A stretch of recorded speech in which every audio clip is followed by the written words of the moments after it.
And that was a tore up rod bearing.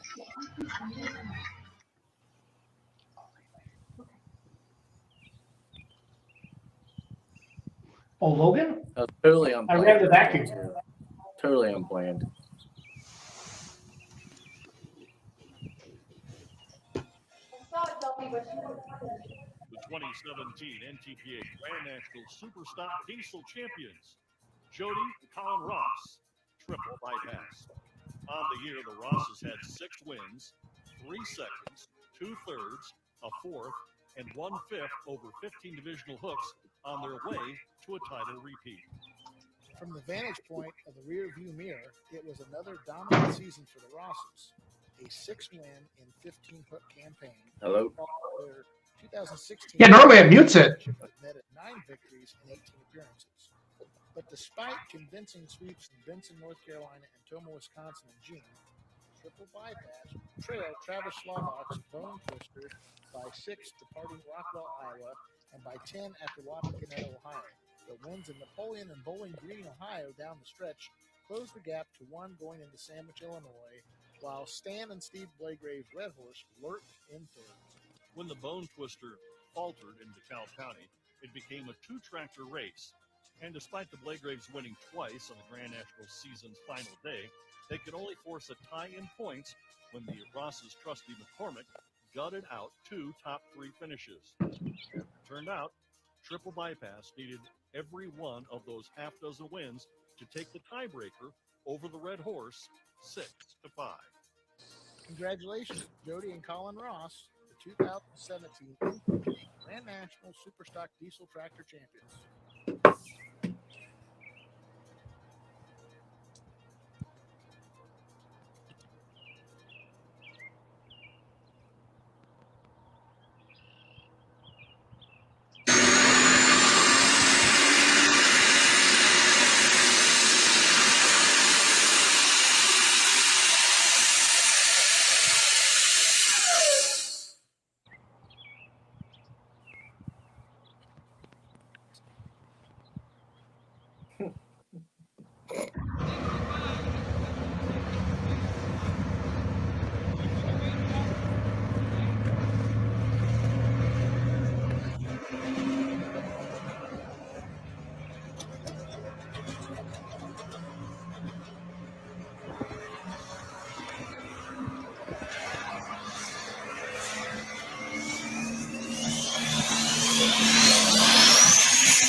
What do you think?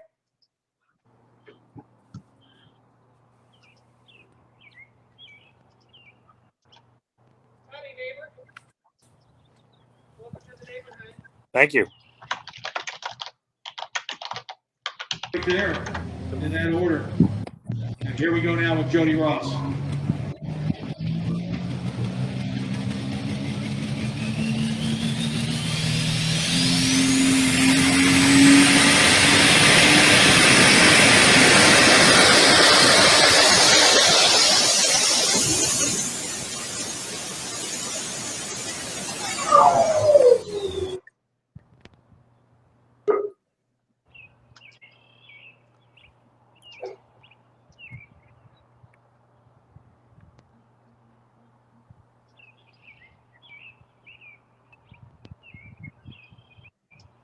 Tractor is done. Super run going last night. It's something let go on the inside. He worked hard. He certainly deserved them to pull out here this evening. We'll see how Jody Ross does.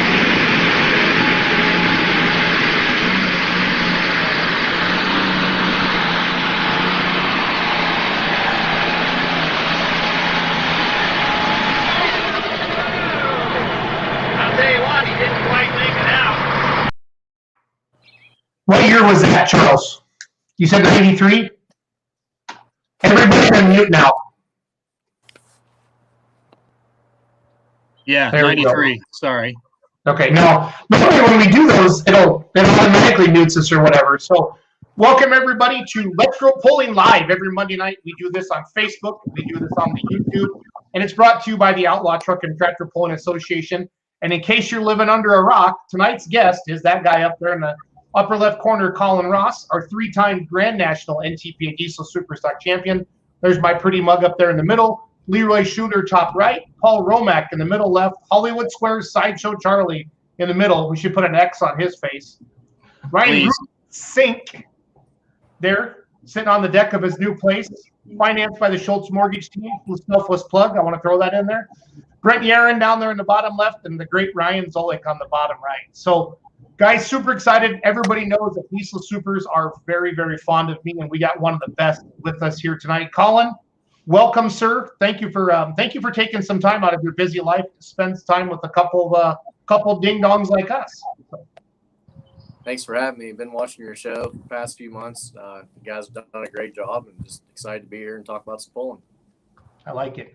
If any of you guys want to put anything in the chats, any comments, any questions for Colin, hey, just not suggestions. Yeah, Colin, I think you should do this. More tire pressure. No, any comments, questions for Colin, just be sure to type them in the comments. I'll be sure to ask them throughout the show. So, Ryan, why don't you and Colin take over?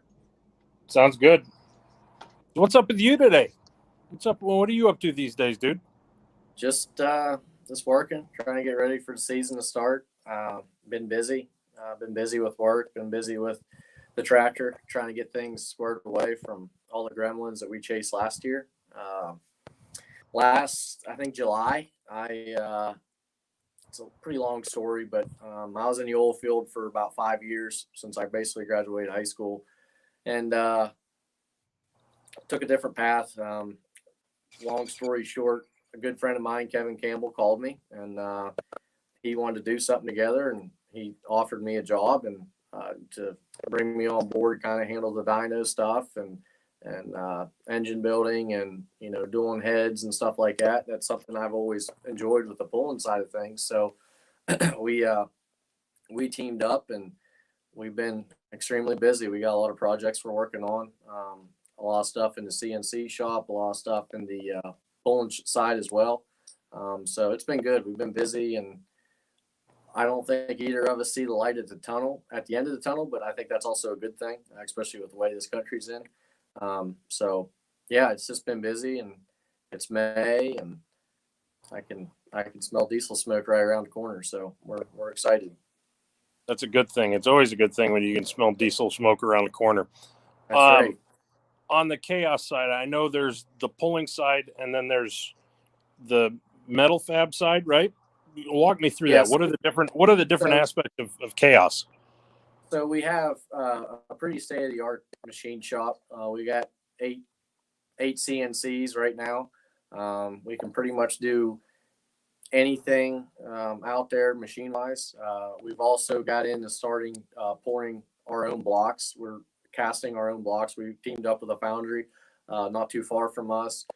We kind of redesigned. We started out with a 6-7 block. They had a lot of issues, a lot of weaknesses in the stock casting. Obviously, a lot of guys run billet aluminum stuff, and I think that's great for the drag racing stuff and the lightweight stuff. But we felt like we could make a big advancement on, I guess, the pulling side of things and the higher horsepower stuff, and when you don't really care about weight. So we got our 6-7 block. It's out. We're almost ready to test it. We'd like to have been testing it already, but with parts and everything, and just the way everybody is, can't get nothing done. It's just it is what it is. But it's coming along nicely. I'm very happy with it. I think it's going to be a really nice piece. I think a lot of people's going to like it once it's done, and people get to see it on the track this summer. And also, we just came out. We just got our DT block back. It's in the machine as well right now. We've been machining on it, so we'll have it out this summer as well. And probably at the end of summer, in the fall, we're working on a big block deer as well. We're just kind of want to cover all the bases of the engine block stuff. But it's busy.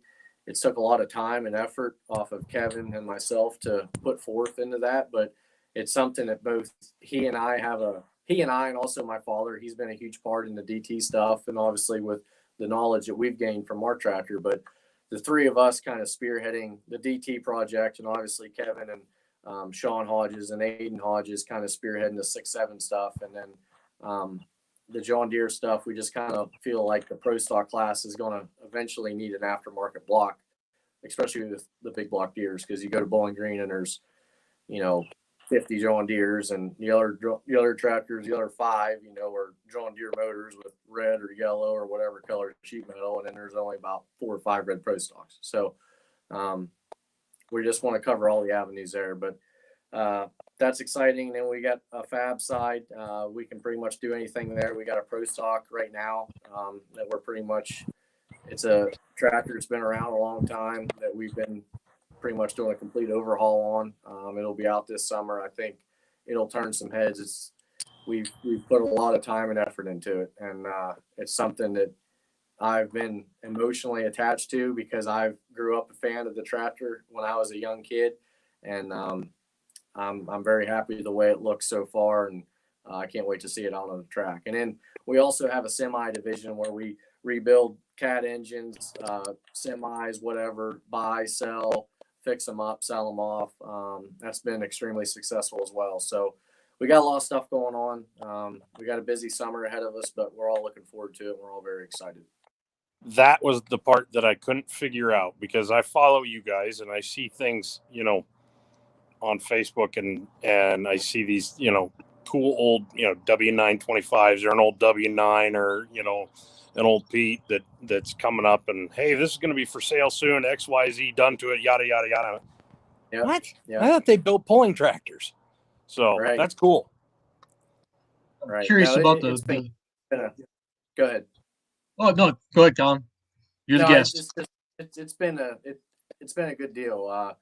It's something I think Kevin was extremely skeptical on going into it, but we got some great guys. A guy by the name of Kevin Tapper that runs the truck side of things, and he is phenomenal when it comes to cat stuff, Cummins stuff, anything semi. He is great, and he's been a huge benefit to us, and also helping us generate money to kind of do these other projects that require some funding up front, and that's been great as well, and that's been a great business thing to add to our business. Awesome. Charles, what were you going to ask? I'm curious on the engine blocks that you guys are developing. I'm sure you, on the front end, you had conversations with the likes of NTPA, PPL Outlaws, maybe in some of the European tours, and you're able to specify the alloy that goes into it and have it be stress relieved and thicken the webbing around the bottom end. But how tight is the box they're putting you guys into as far as deck height, raising cam center lines, changing bore spaces? What are you being told right now? On the automotive side, you can pretty much do anything. On the tractor side, are they still clamping on some of those specs? Yeah, it's pretty much just crank center line, bore spacing, everything remotely has to be the same, and it kind of has to look like it kind of has to fit the part, right? So the first thing we did when we got in the process of this, and the machinist and myself and Kevin kind of got an idea of what we wanted. The first thing I did was picked up the phone. I called John Mears and I called Larry Richwine. I sent him over some pictures, said, hey, this is what we're thinking. Everything's staying the same. Crank, everything's going to be just like it is in a stock block, but it's going to be thicker in some places and stuff like that. But appearance wise, it'll be extremely close to what it looked like coming out of a 1066. So they've been very good at that. And they also know, if they want to put on a show that they need good, reliable parts in the tractors and in the vehicles, regardless of whether a truck or a tractor. So I'll definitely tip my hat to both John and Larry on that they've been very open and very understanding of everything that we've been trying to do and try to help the sport and help our business as well. So, but Charles, honestly, it's been pretty much easy going. When it comes to that, so can't really have any complaints, but yeah, it's just try to keep it as close as you can to stock and just make it to where it doesn't blow the sheet metal off. If a guy wanted to get really stupid and say move the cam way upstairs, is there a cam delete option? I guess you could. You can make whatever you want. That'll be for the next tractor, right? Yeah, I'd love to have an option where I could make that bore spacing about that much bigger in DT, so we could actually get some bigger valves in there. But it's all right. We'll just have to take our little motors to the track and keep fighting. Are you guys playing with anything like the antique guys do, where, all right, fine, you got the spec you got to maintain where the bore center lines can't change. It's got to be able to, in a sense, swing a stock crankshaft, but actually kind of splay the bores just a little bit for that extra little diameter on each hole. You can. I mean, that's something that we're not, with big RPM. Yeah. I think you're kind of drawing a thin line there. I'll give up a little bit on the valve size and all that just to have durability, but I get what you're saying. All those antique guys around here, they've tried some pretty wicked stuff that's extremely outside of the box, and it works. And it's pretty neat to see some of those different avenues that those people go down. If anybody's willing to try it, I'd be willing to bet you're one of the few that would. We'll see. It's always wild to see 1,000 cubic inch plus two cylinder deer going down the track. Ugh. So stepping more into the pulling side, this is the question we start with for pretty much everybody. Take us through the brief history. I know you guys have been involved in pulling for 1,000 years or whatever, but take us through it. When did Dad get started, and how did he start? So there's a picture my mom has. It's in a newspaper when he was probably 8 years old, I want to say. His neighbor at the time pulled a garden tractor, and they had an 800-pound class and a 900-pound class. And when he was down at the fairgrounds, and he couldn't make weight in the 800-pound class, but he could run a 900-pound class. Well, my dad was standing there, and he was 9 years old this time, so he put him on the tractor to scale. And my dad made weight, obviously, compared to this 50-year-old man. So he let my dad run it in the 800-pound class, and he won. So it's that's what set the hook, really. And the sad thing is that it was a John Deere, which that really sucks, but it is. So anyway, my dad started after that. I think he got the hook, and he had a garden tractor in his early teenage years, and then had a 400 Farmall and ran farm stock with that, and then finally had a 1066 and hopped it up. And I think it was 1990. He bought a two-charger diesel super down in Virginia off Don Myers, and it was a little red rooster. And he ran that for 91, 92, 93. And then 93 was a video at Arcola that Jason showed at the beginning. And then 94 switched it to the high-tech redneck, still kept it 3 chargers. We switched to 3 chargers in 93, but switched the name in 94 whenever George Jones came out with the song High-Tech Redneck, which I'm still really pissed that Dad sold that name, but it is what it is. So pulled 94, 95, 96, 97, 98. Had some pretty good success there. 94, I would say, was probably his best year. Had a lot of wins on the local side of things. And then 97, we won Farm Show on Thursday night, which that was a huge deal because, we were pulling against Jay Fuqua and Steve Blagrave, and I mean, just a lot of heavy hitters. And, to get a win down there, I think that meant a lot to my dad. And in 98, he sold the tractor because he had 2 kids to raise. And I think he had a business that was struggling, and he knew he needed to spend more time at home and needed to spend more time growing his business. And then fast forward about 8 years, he bought his old tractor back off Mike Beck, which that was kind of cool. We pulled it for an 06 and 07.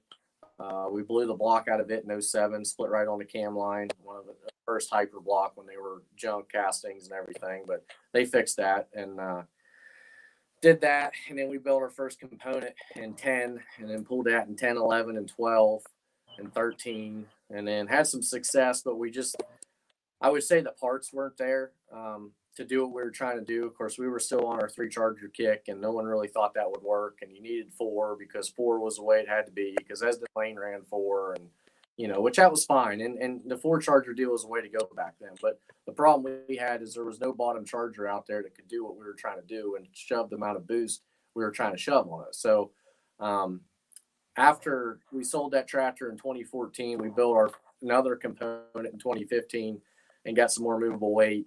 And we did a lot of dynoing with Tim and Josh Shipley. That was really what opened the box to pretty much everything that what is sitting behind me. And then we got teamed up with Jim and Steve up at Weimer, who've been absolutely tremendous to us. None of this would be sitting here without them.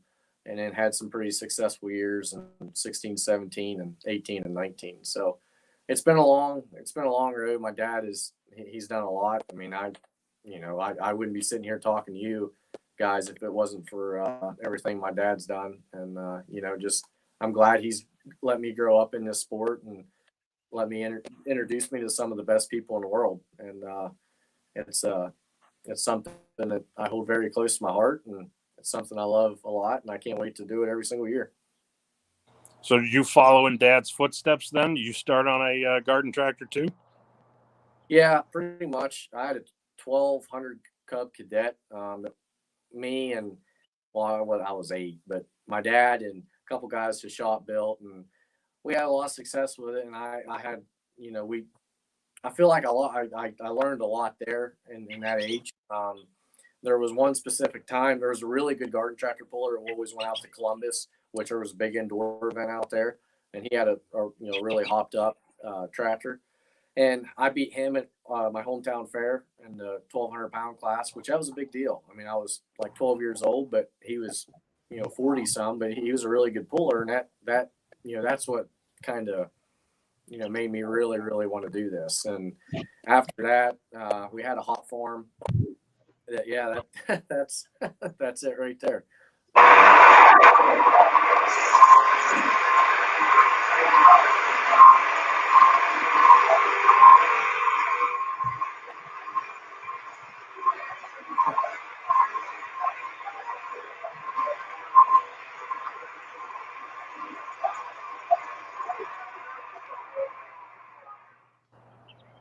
Need just a little more horsepower.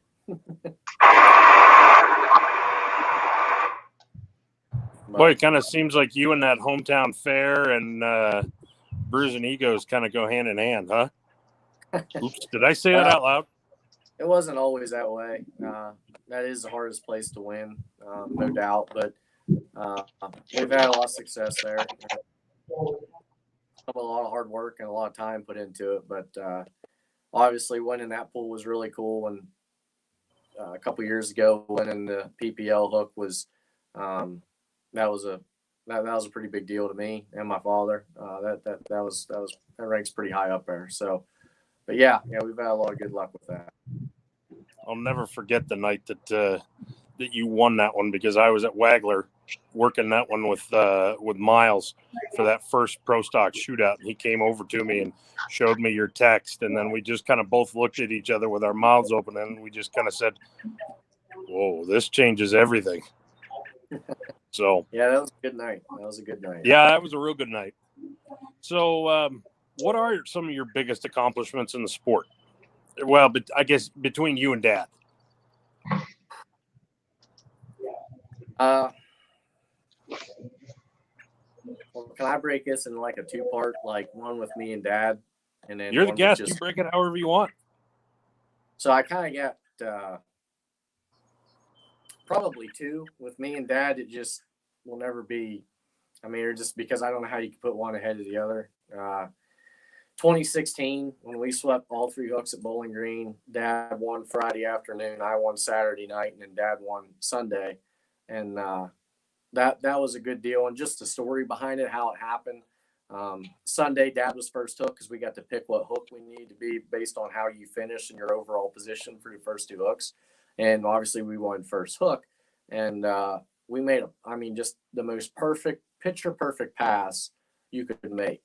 But at 320 feet, the tractor just kind of started veering to the right-hand side of the track around 250, and it nipped that last inch of chalk line at 320. Well, we were out of bounds. So I'm so glad to this day that my dad was driving, because if I'd have done that, man, I'd have never heard the end of that. But we came back at the end of the class and won, and that was like kind of the, game 6 Jordan kind of a shot deal, because that, there was only 5 tractors. We had no cool down time.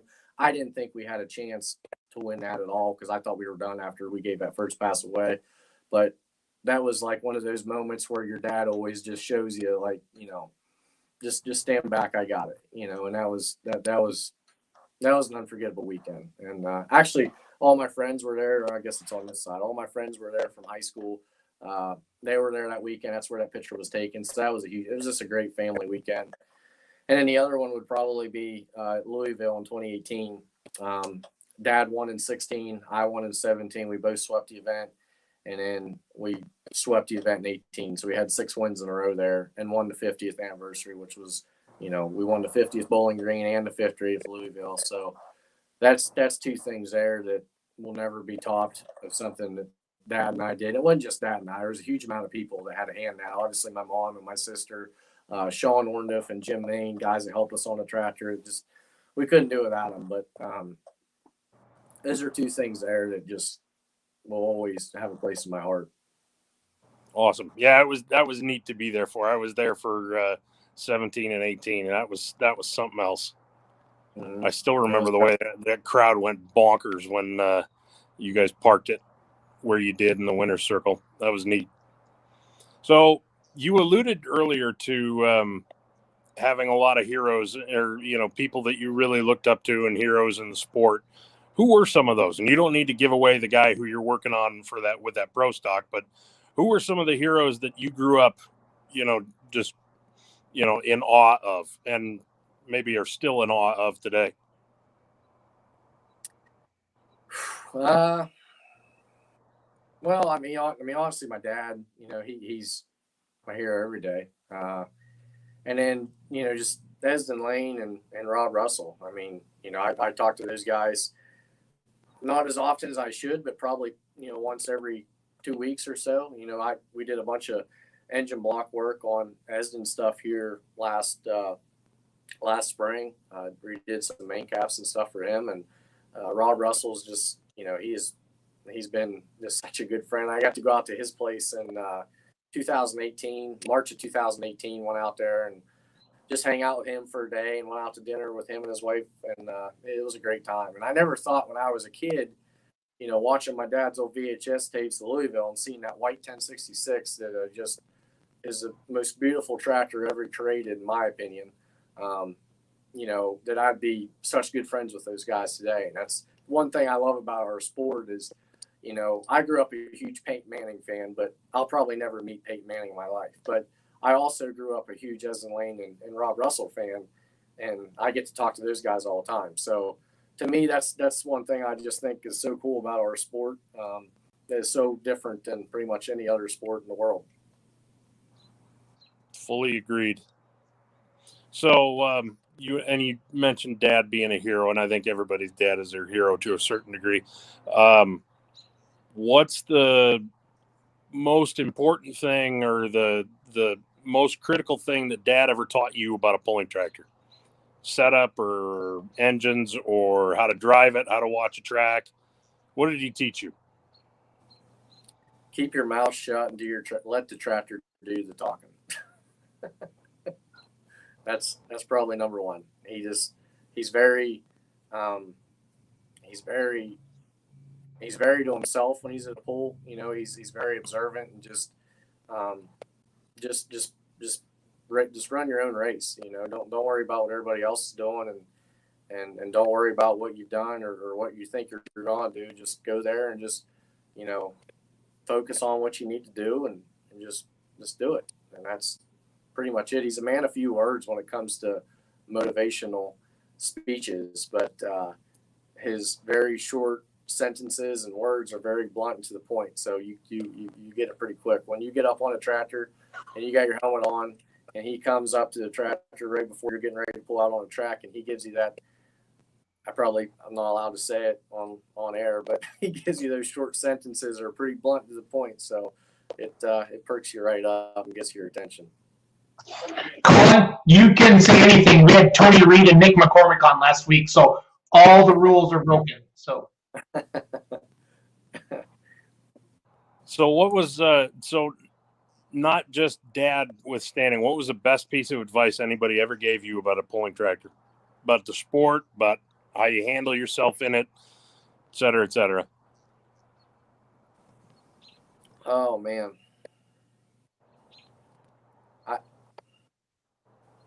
That's a good question. That's tough.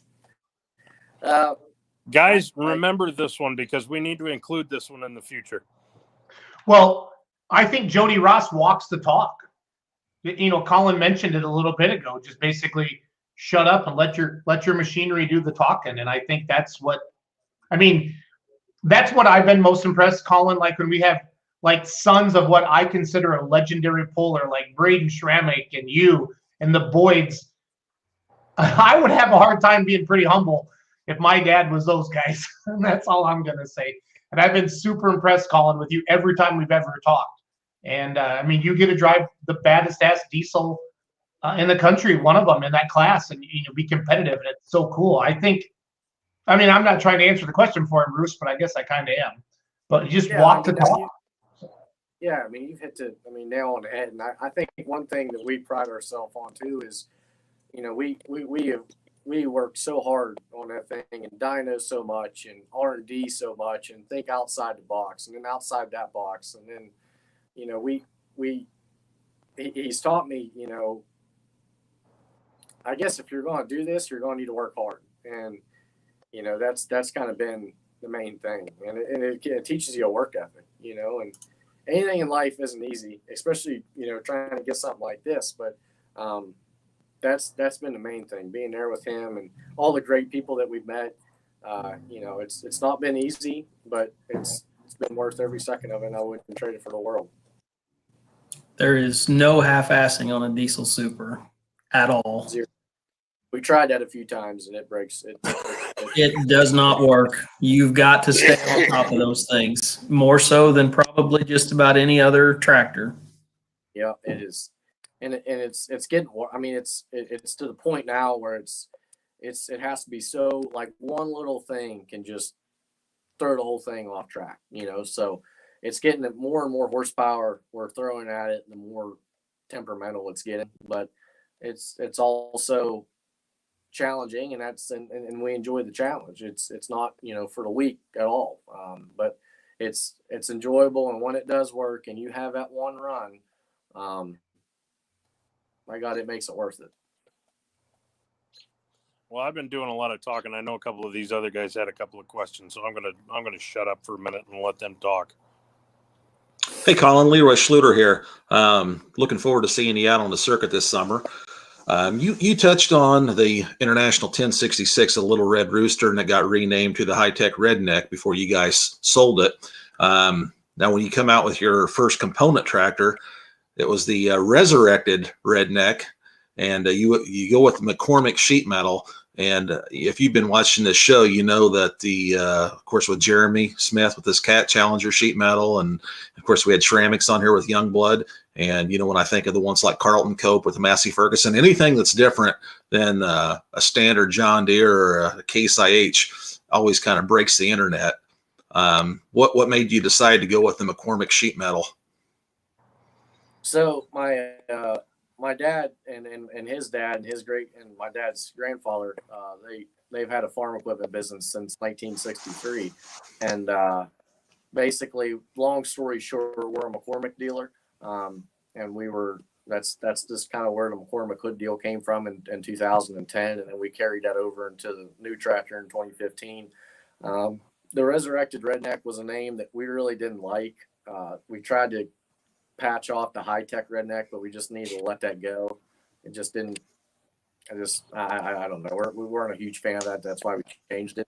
But the triple bypass came from my dad and one of his good buddies, Jim Main, that helps us on a tractor. They always wanted to name the tractor that back in like 91 or 2 when it was a 3-charger. So, or 93 or 4 when it was a 3-charger. So that's where that came from. Of course, we've had the questions of everyone, you know, asking Dad in the early beginnings if he had triple bypass surgery, and no, he didn't have bypass surgeries because it's got 3 turbos on it. But we finally got that through everybody's head now, so we're good to go.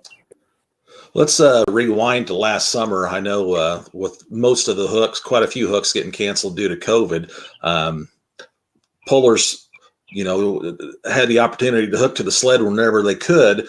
You guys ventured all the way out to Rock Valley, Iowa. I mean, that's a hell of a drive for me from Central Illinois. It was 9 hours from me. I can't imagine the drive from Waynesburg, Pennsylvania. And then Yeah. Friday night was not so friendly to you. You guys had a trouble getting her fired at the line. But then you made an exhibition pass at the end of the show on Friday night. Looks like you got the bugs worked out, because I don't know if you knew it or not, but they shot the laser on you. And I think that the sled finally got you stopped, or maybe you backed out of it about 380 feet. Mm-hmm. Yeah. So we, it was kind of the reason we went is we always heard that Rock Valley was a great pool. And obviously the Outlaws have done a terrific job. I've always heard they did a terrific job, but actually whenever we went there and got back home, I was blown away with how great of a job that the Outlaws ran. I mean, that was one of the cleanest run shows that I've ever been to in my life, and I can't say enough good. I'd love to pool with them more if they were about 500 miles closer. But the real reason we wanted to do that is Kevin Campbell and myself.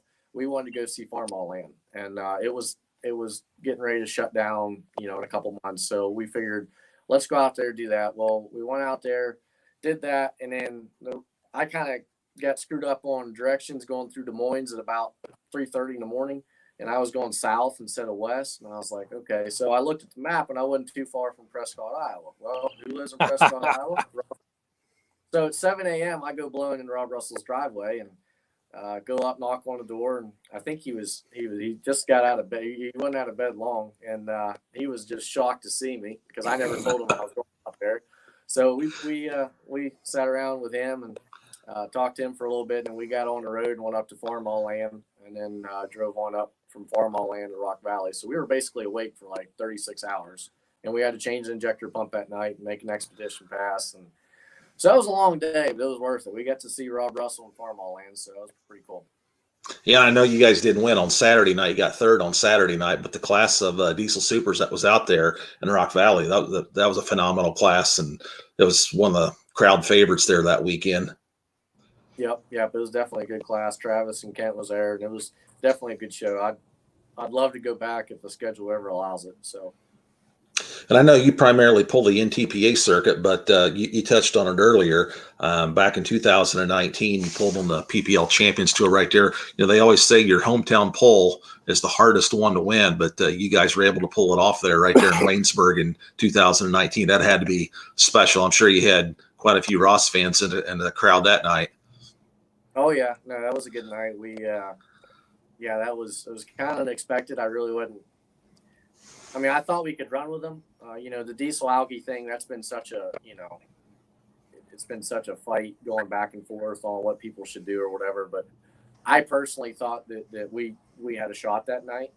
I didn't know we had that good of a shot, but everything worked out. It was just one of them things where all the stars aligned and we were able to make a good pass at the right time and came away with the win. Good deal. Well, that's all I've got. I'll let someone else hop in. Thanks for joining us tonight, Colin. Yep. Thank you, Leroy. Appreciate it. Yeah, I wanted to touch base, Colin, on that with the whole Elky diesel, I guess, trying to mix a class. I guess, what are your thoughts and opinions on it? What do you think, especially for the future of like the alcohol super stock class for the NTPA? I mean, obviously they're down to 2 different events now. If it were the best interest to mix those classes, would you be for it? Because I think Bruce, you're there with me at Rockwell when one of the diesel superstock pullers saw the silver bullet there and got pretty upset, and was kind of the reason why they wouldn't let Jordan run just in the middle of the class instead of before or after. So I guess, Colin, could you have your thoughts on that? I think it should be combined, or we should at least try. I mean, the farm show, in my opinion, that class of 2020 was the best class that those 2 classes ever put on in the last 15 years. In my opinion, it was exciting. I mean, there's not one person that can deny that, period. And let's face it, both classes are suffering. You go to any of those classes, or you say you go to an open super hook for PPL, I guarantee you I can name the 5 tractors that's probably going to win. One of those 5 is going to win. It's nothing degrading. It's just honesty. It's just like NASCAR. I guarantee you that we could pick 5 of those, and probably one of those 5 are going to be up front. Same thing with the diesel super deal, except there's only 8 of them, so you have a really good shot with 5 of them. So I feel like that we can run with them. I feel like we need to at least explore to see what's best for both sides to make this work. I really don't see what's wrong with that. But anytime we try to do that, there's always, oh, we can't do that because, so and so's upset. Well, I just think it's, time to reevaluate. It's not 1989 at the Ohio State Fair where there's 35 diesel supers. Those days are gone and they're never coming back. And that's okay. But we need to realize what we need to do to move forward, because I don't want to see both these classes go away, because I think arguably they're probably the best show on dirt, in my opinion. But I think we need to at least explore the idea. I think I'm very proud of what the farm show did, because as we all know, farm show is very stuck in their roots, and that's great. And they put on a great show there for a number of years, but in the last few years, they've done a lot of changes to their show that's been extremely beneficial. And I think what they did with the diesel super and the Alki super class was the right call. And I think it proved it. Both tractors, I mean, we saw Blake Graves. I honestly think Blake Graves would have won Saturday night if the smoke tube incident didn't happen. I mean, he was hauling the mail. I think he had that covered easy. But that happened. It's a bad deal, but that's part of it. They came back. They didn't get Strickland the second time, but I think it's something that needs to be looked at sooner rather than later, for sure. Yeah, I agree. And I don't know if it'd be something that would be, be able to be brought up to the class, but could you run 2 point series within the same class? You could still have an Elky, your like open super stock and then diesel super stock that run for points, but you combine the class just to see for a year how do they stack up against each other. And so, I mean, if you finish first place, you obviously get first place, but say then, that's an Elky tractor, but a diesel tractor finishes, the first diesel tractor finishes third place, they still get first place points within their respective diesel class. I mean, I don't know if there's something like a different way that you could do the points, just I guess try to make it that just for 1 year to see how they would stack up and how those 2 classes could combine potentially in the future. Yeah, like I know there was a lot of talk about doing it at Bowling Green, but personally, I really don't want to do it there for a couple of reasons. One, because we're all there to win a ring. I mean, that's 100% reason we go there is to win a ring. And second of all, what hurts your chances of winning a ring is being a late hook on an afternoon session. So if you have the Alkies and the diesels all together in one class, and say I'm running for diesel only, or that's how they're breaking it up by 2 individual rings, and let's just say Esden Lane is second hook, and old Colin, he's back here at 25th hook. Well, that's kind of hurting me on where if it wasn't that way, there'd only be 10 tractors or 12 tractors between us rather than 20. So I know there was a lot of conversation about Bowling Green doing that. I don't think that's probably the best place to do it. I think a more neutral site would be better. Maybe a Toma or something, which Open Super isn't even at Toma. But I mean, somewhere other than Bowling Green, I think would be a good spot to at least try. Yeah, I guess that's all I had.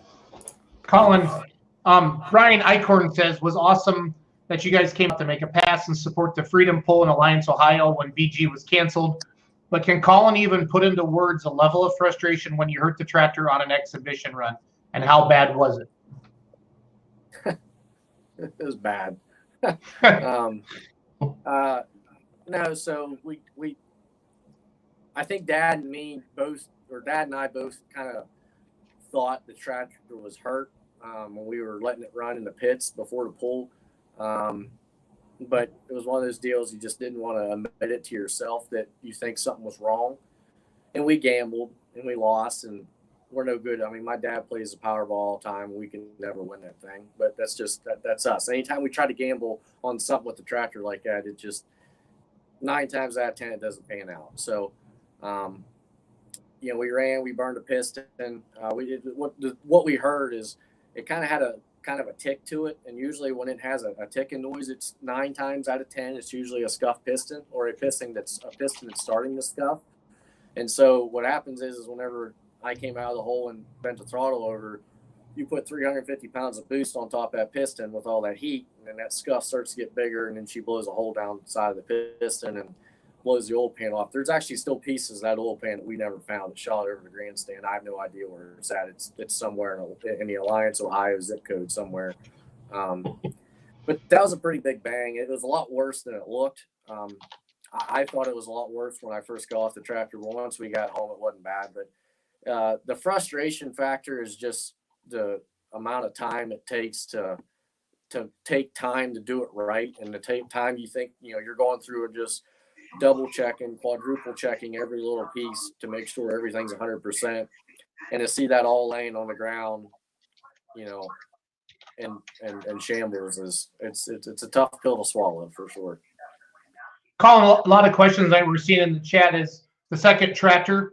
Can you talk about what stages we are in that? Is that still something you guys are going to do to have run 2 diesel supers? I like to get the first one or triple or start being reliable and quit being so temperamental first. But no, we've been working on it. It's not as far as long as we'd like it to be with life and everything else. It's got caught up in the way. Last year we spent a lot of time trying to make triple run and diagnose a lot of the issues that we really didn't know we had. But I'll be honest, we hooked to the sled, I think 11 times, and I never spun out one time last year. I mean, we broke something every single time we went down the track. And in a way that was really disappointing, but in a way that was really, it really made us feel good going into this season, because we fixed a lot of issues we didn't even know we had. So all that wrapped up, means that we didn't have much time to work on the second tractor. And it's still something we're wanting to do. We need to do, but as of right now, I wouldn't get your hopes up of seeing it anytime soon. And a little part of Lily dies every time you say it. Yeah. Sorry. So I was going to ask a question here, Colin. You talk about running with you're open to running with the Alki tractors.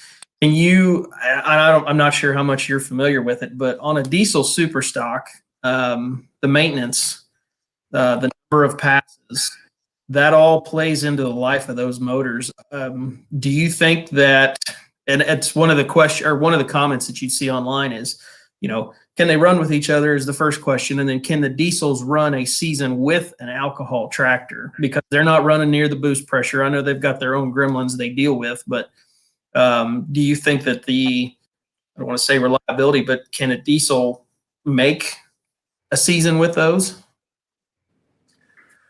Well, I mean, I think it can, but it's going to take, you're going to have to do a lot of R&D and do a lot of time to make it do that. I think that it can do it. That's something that I want to do. I would like to prove that it can be done, because all I've heard my whole life is, oh, you can't run on alcohol. Well, I think you can, and I'd like to try it, but obviously the time's got to be right. We would like to go to Benson. It's been a great venue. They've done a great job down there. We would like to go there for our first hook of the year. We're not really committing to anything yet, just because of how busy everyone is back home here.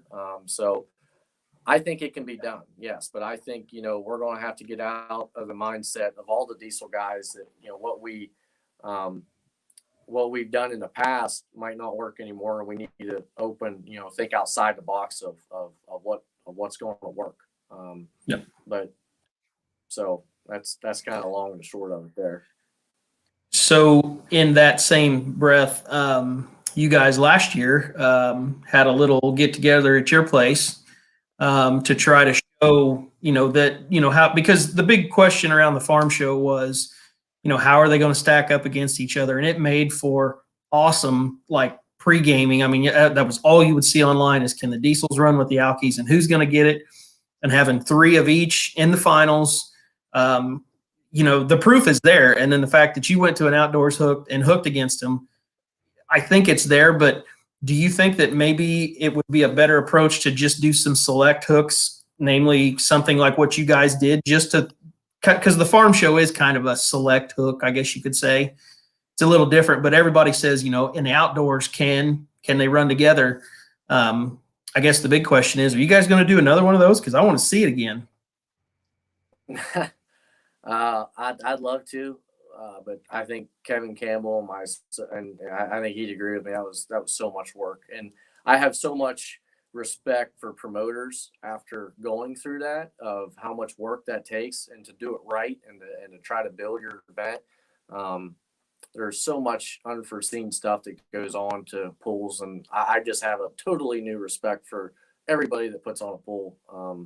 It's a lot of work, but I mean, yeah, I agree with you. I think it needs to be done. You know, I don't know where or when, but I agree that, we need to do it, and we need to run a class outside on a 330, 320 foot track, whatever, and let's see it. Because, a lot of people's like, well, Farm Show is a good track and it's short, so Diesel's got more torque, so it should, do better. I'm like, okay, yeah, maybe, but I don't really see how I mean, you watch John Strickland or you watch Josh Blackburn, when they lay into it, I mean, them things run good, and I didn't really see where they were getting really of a disadvantage. I didn't see any disadvantage down there to anybody in my personal reference. But I think once you get out on a track, and to be quite honest, when we won at Waynesburg, that was a shit track. I mean, it was terrible, and we have nothing to do with that place. So, I don't have any problem saying that, but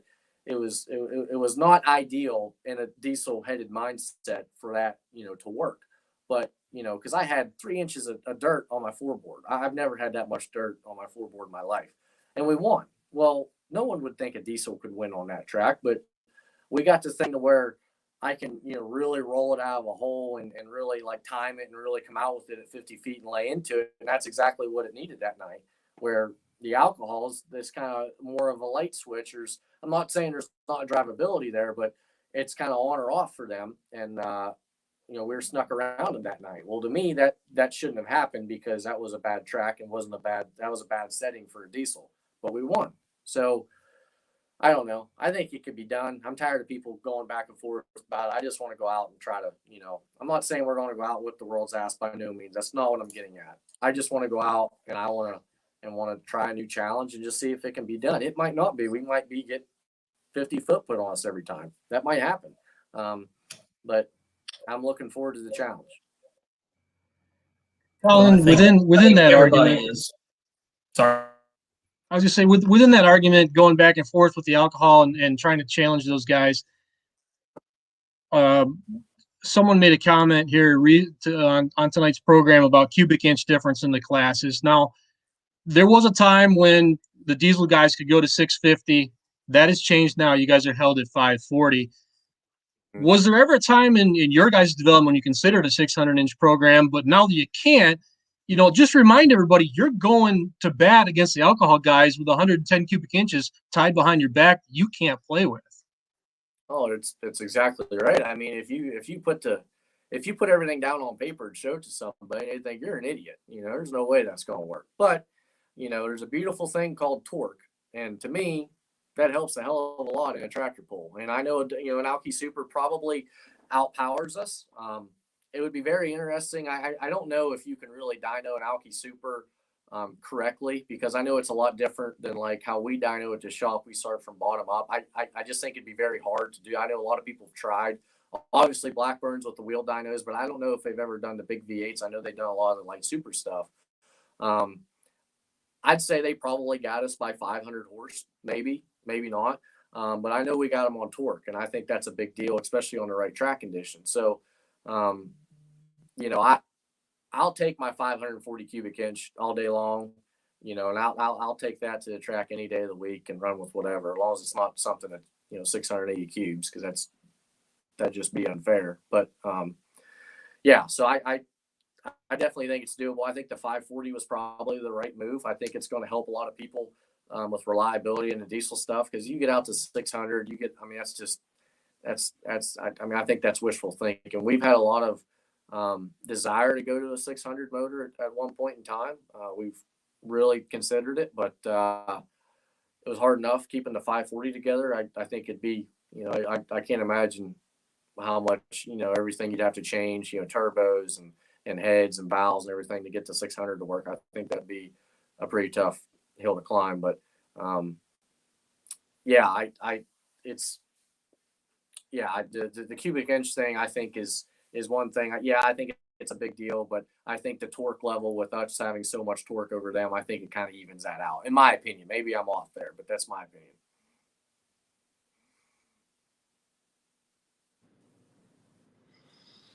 So, kind of getting back to that list that I sent you, and going, I guess, in a completely different direction.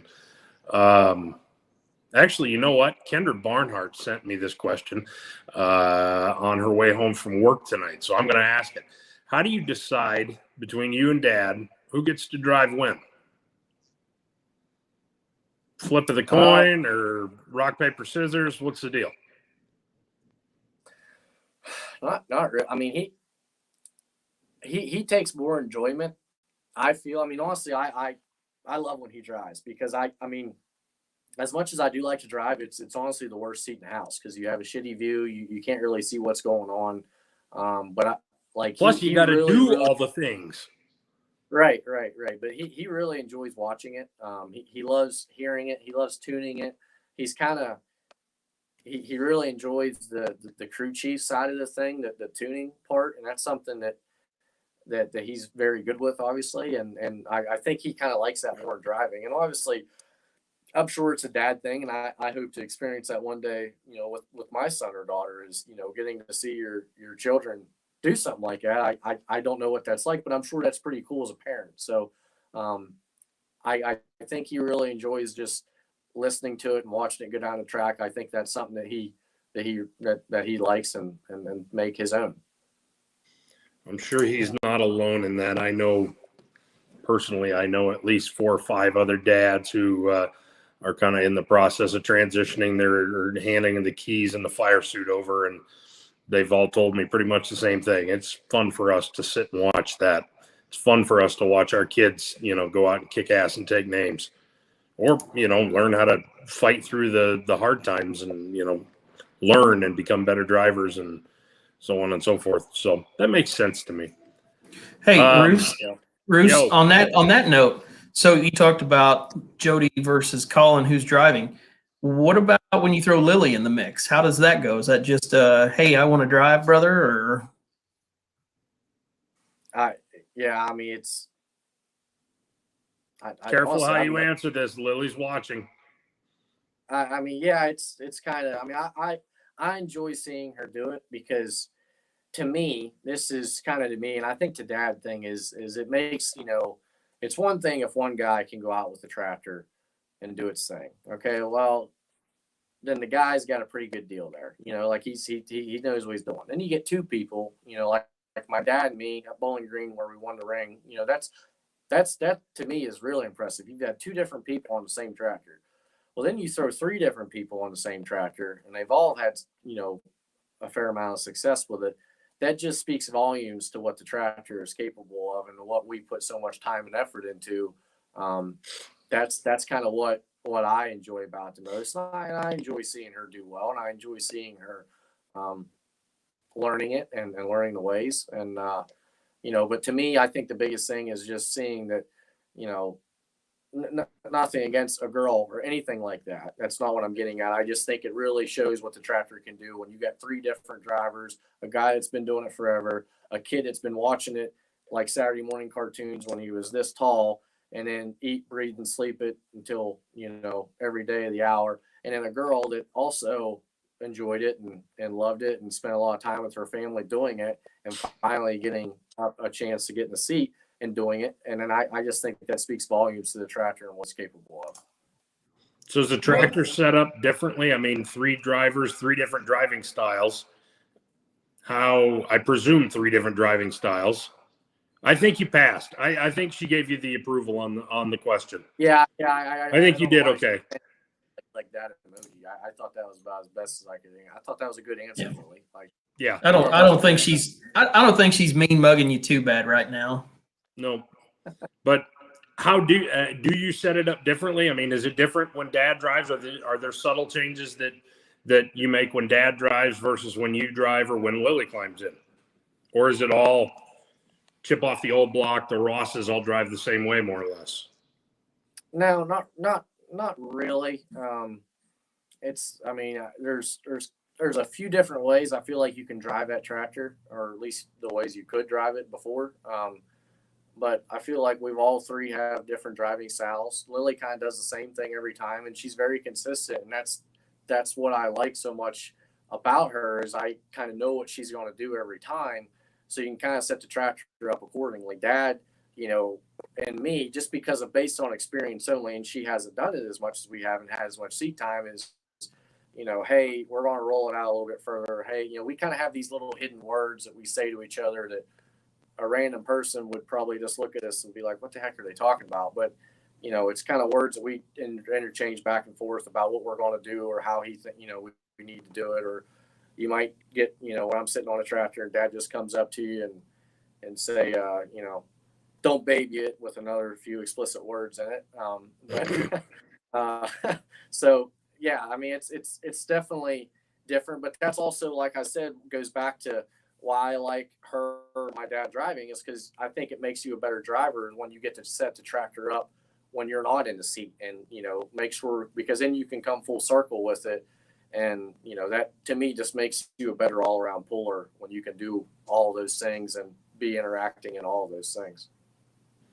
You're not the first person who said that, and who's really kind of stuck with that idea that the more opportunities you have to set up the tractor translates to being a better driver on the track. And this is kind of a unique sport for that, I suppose, because oftentimes, I mean, it's with NASCAR, with drag racing, or NHRA, or some of the higher echelon drag racing, a lot of the times, the drivers are a little more hands off. They're not in there setting things up this way and that way and so on and so forth. So it's cool to see that.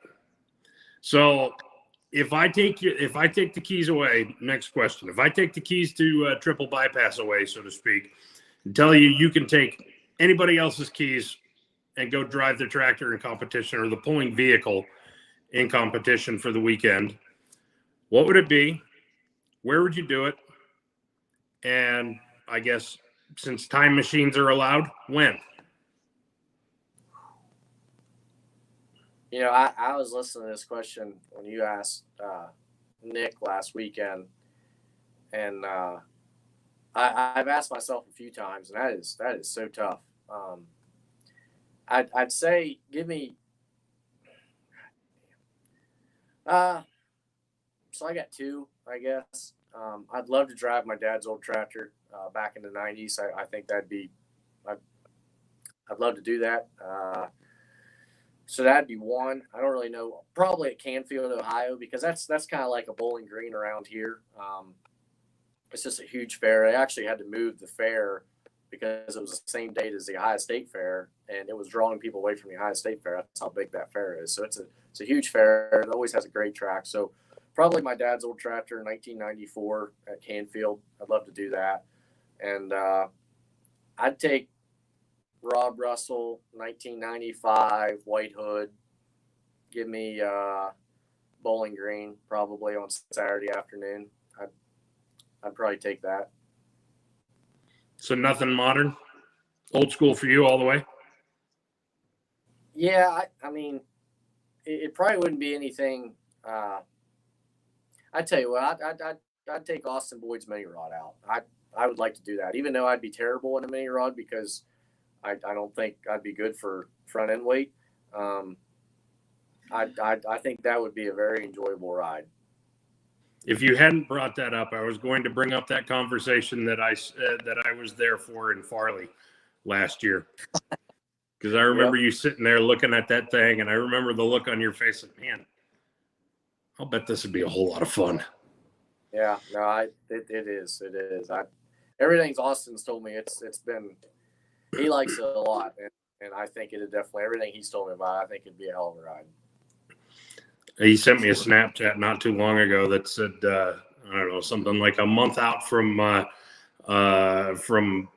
season starting, it's time to start, pre-gaming. Here he is sitting there watching and replaying, he's watching Math TV and he's going back and forth watching and seeing what he can learn from the camera angles that were, 275 feet away from him. But, I get that. And he's always told me that it's a absolute blast driving that thing or the big one. But I think he kind of likes the little one even more.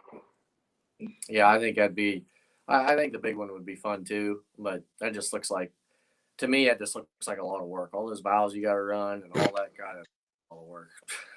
Yeah. Of course, there's a diesel super guy talking, which that's all you do is you work on it more than you pull it. But Yeah, it's very, very comical that you said that, because I'm like, well, diesel supers, you don't just park them in the shed, and put them on the trailer and go.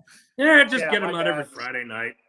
Change right, the oil. yeah, my dad. It's funny because he's always like, he's like, I wouldn't want one of those mods. That just looks like a bunch of work. And I'm like, do you see what we do every weekend? You're like, that hello? to me- yeah, I know, but it's probably about Hell- it's probably work. But Hello, Bearings. Nice to see you again this week. that's always a pleasure. Yep. Yes. So, what are your favorite places to pull other than Bowling Green, Toma, and the Farm Show? What are some of the tracks that you really like pulling? I'll give you one I bet no one's gave you yet, and that would be probably Napoleon, Ohio. Outside, I won there 4 years in a row in 16, 17, 18, 19, and then Lily, or no, 16, 17, 18, and then Lily won in 19. So we won there 4 years in a row, and it's a great fair. It's the week before Bowling Green. You're only 20 miles from Bowling Green. So you load up all your stuff and go over there that Sunday, and then all your stuff's there. It's a great little pool. Chapel Hill, obviously, that's what I'm actually, I got two of them, but that's what I'm sitting in right now, is a Chapel Hill chair, which are extremely comfy. Nice. And then a Langford up in New York. Charles put a picture up the other night of where the light hits the track, and I always thought that was so cool because their lighting isn't very good up there, but I always thought that was so cool. It kind of felt like you're at like Darlington or something, like a really old-fashioned track. But I think that is one of the most underrated pools in the world, is Langford, New York, because they do such a good job, and the track is always pristine, and the people are so nice, and that to me is one of the best pools in the country. One of your favorite shows to announce, isn't it, Charles? Yes, it is, and then sadly I can't be there this year. So Sorry, I didn't mean to rub it in. yeah, well, there's always 2022. That's right. So you talked about, Colin, you did talk about the adrenaline rush that you get when you get in the seat. And first world problems as it is. And I don't have any experience with this, but I've talked to enough drivers that sometimes I know it becomes making laps. And the Nelsons and we talked about this once while we were walking the track before one of the Hillsborough sessions. And I asked Jeremy, when's the last time that, he had a pass that really, set his hair on fire, and how often that happens. And he said, man, maybe 1 in 10. And then he went out and he had that 1 in 10 pass, and he just kind of looked at me as he was being pulled off the track, and he says, 1 in 10. I'm like, all right. So when was your last 1 in 10? Last would have been Waynesburg, probably. That was just, it was one of those when you spun it in, it was just like, yeah, like that's cool. That felt good. So then what was Rock Valley? Was that just driving in anger? Was that, I will make you do what I want you to do? Yeah, like honest to God, I was so pissed that night. And I remember all night. We've been up for 24 hours. We were first hooked, and the tractor went like 100 feet, and then the injector pump let go. So we went back, and Kayla and I had a great idea, thinking we could change it before the end of the class. And we got close. If it wasn't for 2 bolts behind that pump that was giving us a little bit of issues, I think maybe we could have made it, but it still would have been a stretch. But after that, I was just disgusted. You know, we drove all this way and come out here. I wanted to put on, you know, I wanted to make a good run. And that night, whenever we got to the sled, I was just, I was just totally over it. I was tired of this thing pushing me around. I'm like, you're going to go, and we're going to go down the track, and that's it. And I guess that's what it needed. It just needed to be mean to it a little bit, and it picked right up. And that was probably one of the best passes or the most funnest rides I've ever had in my life. That was fun. I remember before that, just before you, I think you were in the staging lanes, and you were watching the track, and you kind of came up to me and said, "Hey, do me a favor, put your camera down, climb up there, and get video of this one." He said, "I need to see what's happening with this tractor." And I'm like, "Well, this is the first time anybody's asked me to put my camera away." But I remember it being one of my favorite videos of the year. And boy, oh boy, hell bent for leather, boy. And I'll bet, Yeah, and Leroy had said that the laser tagged you at 375 or 380 or something like that. But I know darn well that you let out of it. You could have gone crashing through those hay bales that night. Yeah, it's a shame we couldn't have done that the first time, but it is what it is. That's why I was, you know, after so disgusted of last year, it's also twofold, right? And I think you have to be that way. You know, if you want to run a diesel super and you want to try to go out and win and try to run up front, is you have to be acceptance to failure. And we've had plenty of failure. We've had plenty of success, but way more failure than success. And that's something that I think my father and I and Sean Orniff and Jim and Steve at Weimer and everyone that's involved with this is very open to. And, you know, every time we try something, we know that there's a very good chance that it's not going to work, but we also know that, you know, there's a very good chance that it might work. And if it does, then we got some. But we're all about trying to make horsepower and trying to make reliability. I think, knock on wood, I think we got the reliability back in it. We're going to find out. We're going to make a test pass here this weekend. So I think we're on the right track there. I know a lot of stuff we found last year. A lot of stuff that we didn't even know we had wrong. Were issues that could have came up at any given time. So that's one thing. And then whenever you have a pass like out there at Rock Valley, Ryan, it just makes everything worth it to me. Good deal. Where's the test pass going to be? Are you at liberty to say? It'll be up at Washington, where Chaos is at, where we had the pool at last year. Cool. Yep. So hopefully everything goes good there. Nice. Jason, I have not been watching the chat at all. Other than seeing Shorefight, he asked, "What's the biggest boost number you've ever seen?" And you can answer that any way you like. 376. It wasn't planned. It just kind of happened. It just, you know, one of them deals where we're trying some different stuff, and we made a test pass, and it got a little higher than we would liked it to, but one of them deals, you know. That's the hard motor on, lift. That's hard on things. It is. But that's, you know, like I say, we don't run it there. That's not where we're trying to, you know, that's not our target of what we're trying to run. But, you know, obviously whenever you're trying stuff on a track, is the dyno is great. I mean, I run a dyno obviously for my job, but that's not going to tell you everything. You know, you definitely need to go out on dirt and try it there, because one thing that we've learned, not just with, you know, customer stuff, but also with our stuff, is you could have something tuned perfectly on a dyno, and you go to the track and you're out in left field, you know. So definitely taking it to the dyno and taking it to a track or two.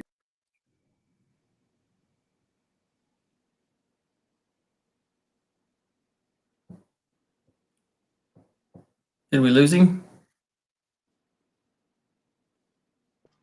I think I did it. I hope I didn't do it. I found a video of that last Friday night.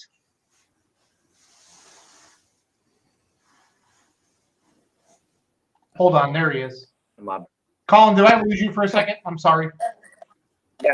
Yeah, no, you're good. My Wi-Fi decided to be weird, so I think we're good now. Here's that Friday night, end Where's of the this night at? pass Is this that we've been talking about. We lost him again. So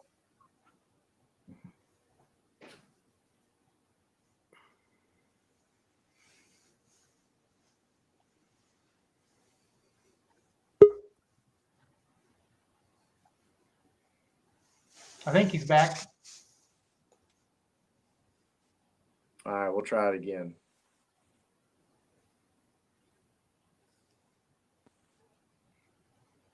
This is that Friday night pass at the end. Oh, okay. Yep. He did let out. Oh Yeah, he got out of it. Totally out of it. Yeah. You know, when we lost you, Colin, you were talking about the highest boost pressure you'd seen, and you don't want to run them that way. But you got to admit, that's pretty badass to say that you hit 376. Yeah, it's not really badass either when you blow the oil pan off the next weekend too. It's something you can say you did, but you don't like, oh yeah, 376. We could have gone higher. You know, you're like 376 and we lived. Right. Well, I mean, it's something that's one thing on a track that you risk of, you know, the dyno can provide you is you get you know, when I'm running a dyno, I'm sitting there running, you know, acknowledging everything that's going on with that engine, whether it's temps or pressures or whatever. You ain't got time to look at that stuff when you're on tractor. It's just there's no way. So, you know, that's one of the downfalls of testing with something different that you're not really sure of. So it happened and it wasn't a big deal. We were able to overcome it and make some changes to get that number down, and we did get it down, and everything seemed to be happy ever since then. Well, that's pretty much the list that I had. We could always ask where's Lily's tractor, but you already answered that, and plus Lily will get angry at us if we do it again. You did mention the Farm All Land tour, and you and I have talked at some length about your tractor collection. Did you ever end up getting anything out of the Farm All Land collection before it was all said and done, or no? No. So first, that's totally Dad's deal. That's 100% his. I have nothing to do with that. I support it 100%, but that's his baby. That's I think outside of tractor pulling, I'm not quite sure. I think he might love classic IH tractors more than tractor pulling at times. But that's something that he really enjoys collecting and doing, and he loves working on them and restoring them. And that's just he actually just got done redoing a Farm All 140 for a customer, and it's a cute little compact tractor, you know, kind of like a Cub basically. But he did a nut and bolt restoration on it, and it was absolutely gorgeous. And he was so proud of that thing, and it looked absolutely stellar. I mean, it looked like something you could roll across Barrett Jackson. But that's something he really enjoys doing and taking his time on, spending time on. And obviously, he purchased a serial number 1066 last fall or whatever. That's a lot of the reason we went to Farley is because that tractor was out by there at Strawberry Fields, Iowa. And Kevin Campbell and myself went and looked at that day or Saturday morning at the guy's place and looked it all over and realized it was a legit, you know, really nice 1066 with a serial number 1 tag on it. So, and then when the auction came up, he successfully purchased that, which he loves that tractor. He can't wait to get it in the shop and do everything he's wanted to do to it to get it fluffed up back in its original form. So that's something he really enjoys. Man, had I known that was the reason you guys were there, I would have tagged along. I would have found a way to get in the back of that pickup truck and go up there with you.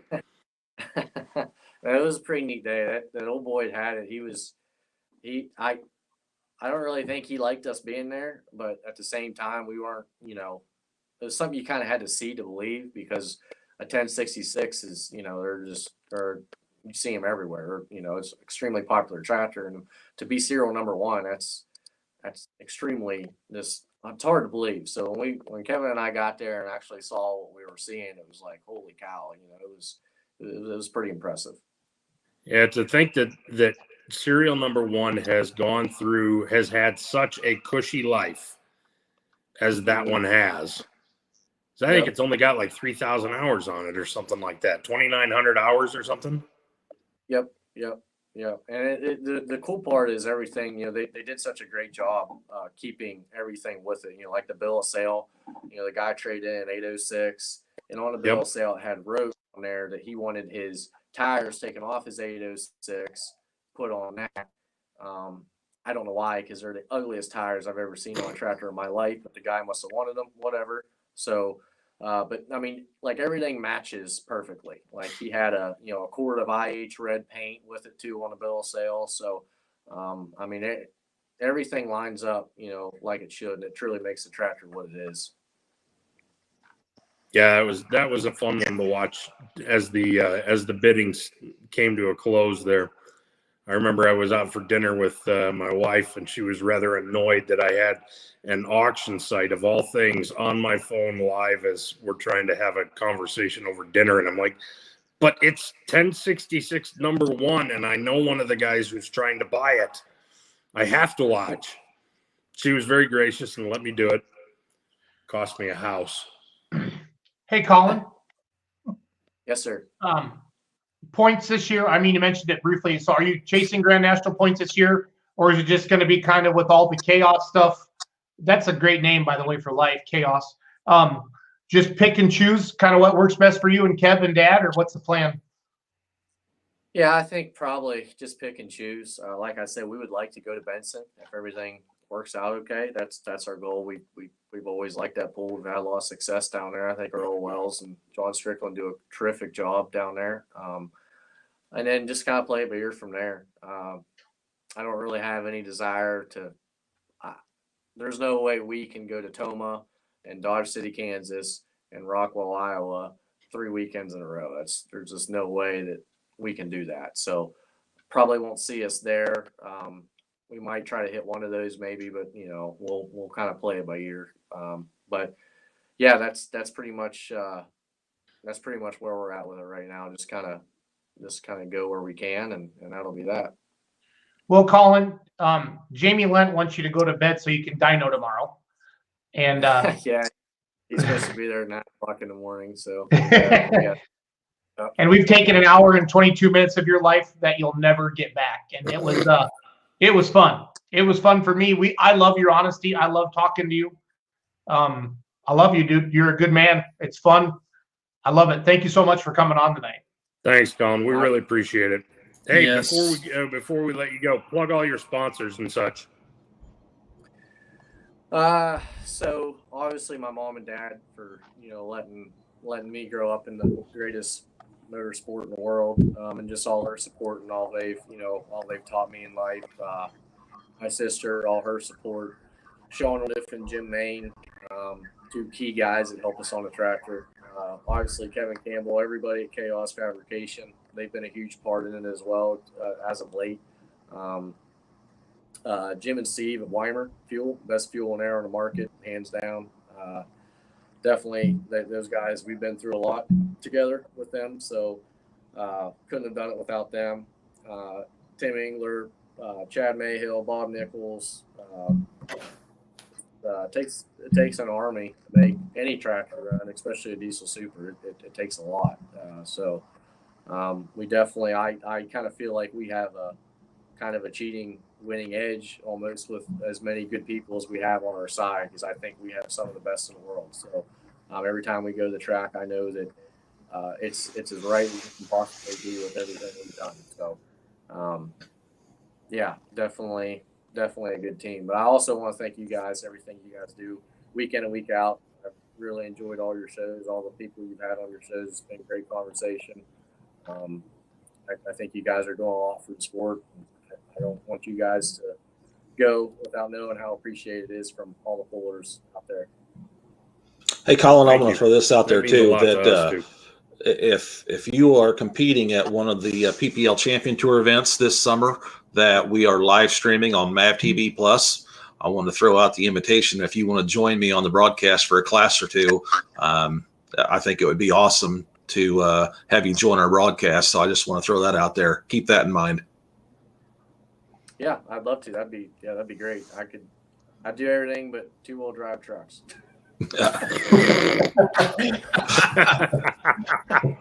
Hey, and one more thing. Schultz, he did try to get in the seat of a Mini on the Saturday night finals there at Midwest Winter Nationals at Shipshewana. Both Tyler and Bruce Slaw was in the stands, and Schultz turned right to him and said, I want to drive one of your guys' Minis. And both Tyler and Bruce, they both shook their head.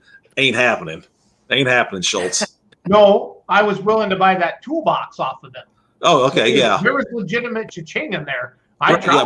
Bruce bought it for like $2,800, $2,650, $2,800, something like that. Yeah. But then you made the offer. I'll buy it off of you if you let me drive your Mini. That's what it was. Yep. And they said not happening. Fat guys don't fit well in Minis. So, and I'm a fat guy. So it's all good. Yep. It's hard to do. It's hard to do when you're only weighing 2,050 pounds. That might be why Bruce straddles the engine like he does, because he's taller than you.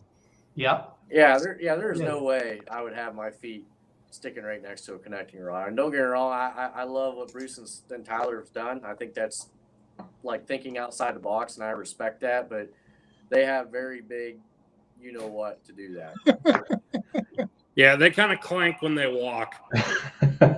If you want to read some funny comments, go on Jesse Post's TikTok and read the video that he posted of Tyler driving at Goshen. And that's all they talk about is those are his straddling it and talking about how big of kahunas they got. And if you're only going to make one of those shows in and around, early July, let's make it Rockwell. Charles and I'd love to see you. We'll try. That's about 868 miles from the house, but we'll see what we can do. I'll buy you a real big bag of gummy bears like I did a couple of years ago. All right, we'll think about it. Good night, Colin. Thanks for coming on, bud. Yeah. Appreciate it. Thanks, Colin. See you soon. Okay, guys. I just saw this as I was scrolling for videos. What is that? Oh, I saw that on Ace Chassis.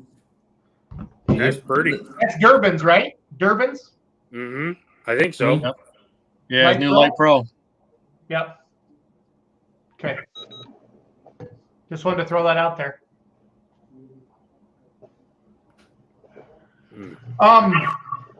That was a good interview. Good job, fellas. That was a great show. Get a lot of comments on there. That's neat to have. These are people's heroes. You know what I mean? That we're having on the show, and I enjoyed that a lot. I'm heading for Nordheim, Texas this weekend, guys. So I hope to be. Question for all of you watching, Leroy. Can I go get a Verizon hotspot? Just get a hotspot, even though I have a U.S. cellular phone. You have to have a contract, don't you? Leroy? I think so. Yeah. Leroy, You're on mute. I've got a contract for mine. Okay. So, but you just got to be careful. You got to be careful because once I get over 20 gig in a month, it throttles it down bad. It slows way down. Yeah. So that's why people won't, or you don't want to use it for like streaming videos. Exactly. It'll suck that thing right down. When Zolik and I went down there 2 years ago, Zolik took all the videos like with the regular camera. And then one of the pullers gave me a hotspot basically, and I walked around and did all the lives and stuff like that. So, but I want to be able to go down there and get some good video if we can. So, but Jason, are you flying down?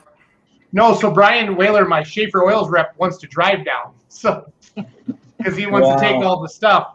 And I told Zolik I will never in my life drive to Nordheim, Texas ever again because, I blew up the tractor that Saturday night. We loaded that thing and we were hauling balls all the way home. And then we came home. We got back to Tony's about 11 o'clock the next night, about 24 hours later, Ryan? Yeah. And that's like Amish date night because all of a sudden we pop over the hill and there was Amish buggies everywhere. Because where Tony lives is kind of down in Amish country. And Ryan was like, what's going on? And it was Amish date night, we found out. So it's all good. That's a good wealth of knowledge for all you people out there. Sunday night. It was a convoy of Amish buggies. Yep. At like midnight. It was crazy. So are you headed through? Where will that take you? Are you going to take? We'll come through Des Moines. Are you going through Des Moines? Yeah. So we're going to get to Tulsa, Oklahoma on Wednesday. That's where my Uncle Paul lives. And then Thursday we're going to drive down from Uncle Paul's down to Nordheim. So. I thought you might be flying in the plane that you and Van Beek bought together. He's still trying. So we you got a pilot on staff. We do. Well, he was going to take his brother flying tonight, and they get out to the airport, get everything in there, and he reaches over and he forgot his headset. So they didn't go flying tonight. So that's all good. But Nordheim, I'm announcing down there Friday night and Saturday night. There's a gentleman that announces with the Outlaws, Leroy. I forget his name, but he's going to be down there as well. It's not Ron. It's a newer guy. And then Saturday during the day, really the reason I'm going down is Saturday during the day, I'm going to kind of put on a little brush pull for them and let local diesel trucks and gas trucks and antiques and farm stock tractors pull Saturday during the day. It's a neat venue down there. Zolik has seen it. We had a lot of fun. And, are you taking your line dancing boots? Yeah. Yes, I am. So it's going to be a good time. But it's the only circular like dancing hall. I don't know. It's hard to explain. I'll try to get some cool video of it and check it out for everybody. And then the following weekend is Dubuque, Iowa. Going to have the Remedy down at Seven Hills Brewery on Thursday night sounds like Van Breeks are bringing their Diesel Super. Good. Bone Twister, Super Rooster, and Profab. So I'm gonna run some radio ads tomorrow. And my dad's a Miller Lite guy, and he drank at least a 6-pack of it last night at my son's graduation. So for all you Miller Lite people, the Remedy beer tastes pretty good. So according to my dad. So. Yeah, in 2 weeks, that's a big weekend. That's obviously you and I were going to be in Dubuque, Iowa for the Outlaw Pull, but then also Benson, North Carolina is also the PPL Champions Tour that weekend at Galat Motorsports Park. Right. I think I got Strickland coming on next weekend, guys. I haven't checked the Google spreadsheet yet. Did we have anybody else on for next week? Or I don't believe so. I don't think so. So we'll cover. I didn't have anybody. Let's cover Galat and we'll cover Dubuque then. Does that sound fair? Mm-hmm. Yep. Get Kurt to come on. What's that? We get Kurt to come on. Yeah, I'll pip Van Beek. We'll get him on here. So. Hey, how much room do we have near Seven Hills? If other pullers wanted to do this, should they reach out to you? And yeah, so we found so the Seven Hills is here, like 1 block down, or like a half a block down is a big parking lot, and that's probably where we're going to put all the rigs and the tractors and stuff. We'll just going to have to kind of play it by ear on the timing. And 4 o'clock on a Thursday afternoon, Dubuque is pretty busy, and it's in the old millwork district, and I don't want somebody getting their semi down there and getting pinned or stuck or whatever and making everybody mad. So the tractors will be very visible from Highway 151, the overpass, and like I said, I got a radio station that's going to start running some ads tomorrow. WGLR, Zolik knows who that is. It'll be a good mix for us. So sweet. Yeah, I don't know what else, guys. Did you see Burkholtz's comment? Don't forget your assless chaps. No way, Colin. I don't want to make people leave. So. Made that mistake once, never again, huh? But no, I'm looking forward to Nordheim. I hope this first year we get a decent amount of, like local pullers.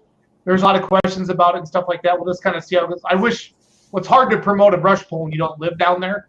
But I've been on the phone a lot, texting with people, and Clint and Connor have been helping me out a lot as well. So, and I think I'm going to try to crawl into the seat of the Bulletproof Buck one of the nights and bend open the throttle on the Pro Stock. So you could wear your chaps with your backdraft tank top.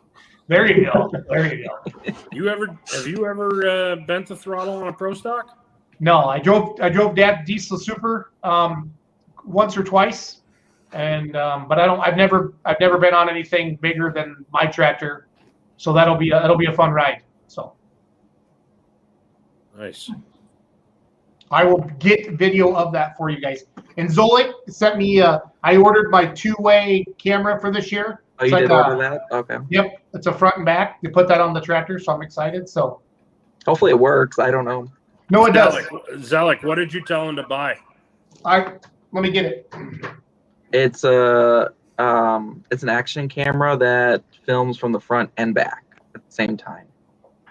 So like if he puts it, if he puts it right in front of the steering wheel, you would see him and the track as he goes down at the same time. It's a Rexing. It's like almost like a dash camera, Roos. Yep. And have you seen the new 360 cameras? No. They are insane. Yes, they are. I was gonna say that's what you should look into. I've Jason, seen I've videos got on it one. I online will before, bring but it to they're you. yeah, but there's somebody that used it at one of the local dirt track races I went to, and he posted online. And I saw him with it. He had it on like a 20-foot pole, and he was sticking in some weird places, but it turned out with some awesome footage. And you can literally like see like the whole track and like everything around you. It's really cool. And you Send can, me the link, Brent. I don't know how to find it. I don't know what brand Jason, or I'll bring one up to Dubuque and we can screw around with it. Okay. So the tractor's not going to be ready for Dubuque. It's not going to be running. No. So I'm just putting it out there now.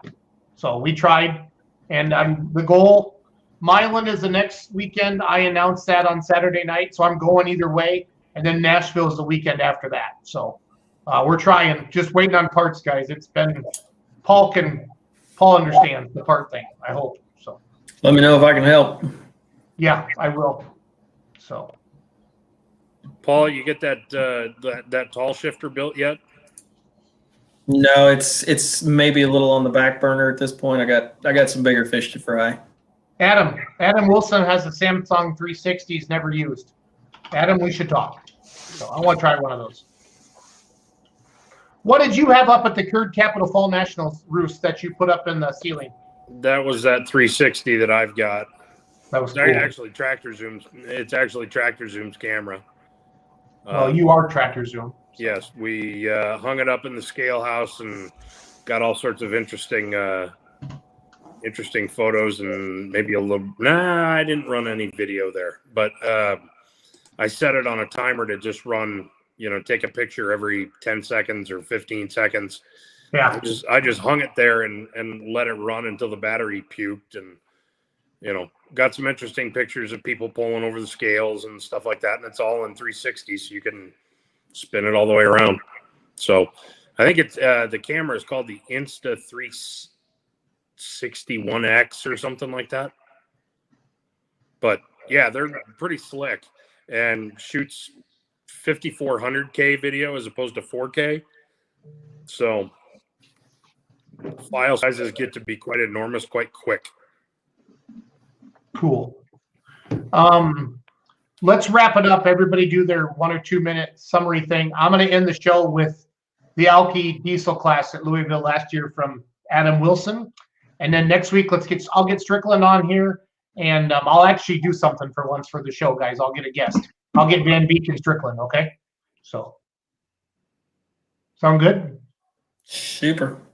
Leroy, you want to wrap it up? What do you got going on in your world next couple weeks? I talked to John Mears. He said that anytime that we want to have him and Leslie on, they would be glad to come on. So he said, just name the date. And he said the hour later than what we used to do, the 8 o'clock Central, 9 o'clock Eastern works great for them. So good deal. And then I also talked to Mike Miller, ITPA president. I think that what did we decide on that? The first week in June, maybe that he'd be willing to come on. So after Nashville, I think we said, right? Yeah, right. We're not. Yeah, we don't want to have him and Brad Holzhauer on in the same week. We'll spread that out. No. Charles Posh. Nothing. I'm in full tilt study mode for Ultimate Call-Out Challenge in 2 weeks' time, and I'll take everything that I've crammed into my head the last 2 months and pour it all over the floor in, of course, 3 days, and hopefully have a good program. And then the weekend after that, I'm out of town again for Great Lakes Big Rig Challenge up north in Ottaway, Michigan, doing semi-racing. So awesome. Anything that's going to happen around this house has got to happen next weekend, or it's not going to get looked at, touched, thought about until October. So, yeah, I think everybody's kind of like, oh, you're free. Like last year, nothing went on, and you just worked. And now you're trying to work as hard as you did last year, and you're like, oh crap, I got things to do now. So it's like kind of a little bit of anxiety, just a touch. Roos Sink. Unpacking boxes. We have a goal of by midweek being able to park both of our cars in the garage. Might be a pipe dream, but we're going to give it our best shot. My first event will be, Dubuque. I'll be up there for. I'll come up and hang on Thursday night and be there on Friday for the show. I'm probably going to bail on the show and go home that weekend since I have a niece and a nephew graduating high school and some commitments back here for that on Saturday. But I'll be up there on Friday. I'm excited to get the camera back out and see if we can't, have a little fun with the camera and drink a little bit of good beer and, just generally have a good time and get back into it. And for those of you that are not friends with Roos on Facebook, he posted a really cool picture at his new house of the apple crate with Roos ink on it, and it was next to a lamp that was on a pole, and someone mistakenly thought that there was a stripper pole in Roos Ink's new house. So. Kyle Zarati, I love you, but you're a freaking moron. I think he knows that. Zolik? Well, actually, I got to this last weekend. It was the third option. I was going to go to Troy, Missouri. They had an Excalibur pole on Saturday. They got rained out. And then I was going to go down to Brandenburg, Kentucky for a Battle of the Bluegrass pole. They pulled the plug because of chance of rain. So I ended up in Lafayette, Tennessee to kind of test out a Woody camera.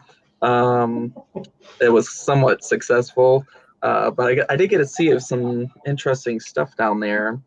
What do you mean? What do you mean interesting? It was different stuff that they had some what they call hot rod tractors, just naturally aspirated tractors, and they had the TNT hot farm tractors, which is like our pro farm tractors here. It was just interesting. It's always interesting getting down to a different part of the country. I did not escape the cooler weather. It was still in the 50s down there, though, because it was just in the Tennessee. It's not that far south of Bowling Green, Kentucky. But then the next couple weeks, this weekend, not planning on going anywhere. And then next, the weekend of Dubuque and Benson, not for sure. Just all depends on some things where I'll get a chance to go. Otherwise, Milan, Missouri will be down there for the PPL Western Series event. I'll see you there for sure. That'll be fun. Brent? So this last weekend, local dirt track next or by me, Mississippi Thunder Speedway. We had the World of Outlaws there, late model series. So I was there doing photography for that. And this weekend I'll be back there for another weekly night of racing, and then weekend after that will be Dubuque for the first pole of the year, and that will kick off my season. And then weekend after that will be the first busy weekend for me, and that's Friday night will be Farley. Saturday, planning going down to Milan. Saturday or Sunday, go up to Sauk Rapids, Minnesota for Region 3 with NTPA and Grand National. And then on Monday, go to Taylor, and Taylor is where Taylor, Wisconsin, where we will be taking the WTPA board and doing our trial run with it, making sure everything works out for the first event for WTPA, which is June 5th in Boscoville. And I guess to plug that event too, so after the WTPA show, they are doing a little like charity fundraiser that if they don't have your class, and I guess even if they have your class and you still want to make hooks after the WTPA event, for $20 you can hook as many times you want, and all the money just goes to the Fritz family, as they have some of that C word in the family now. So we just want to try to raise some money for the family during these times, and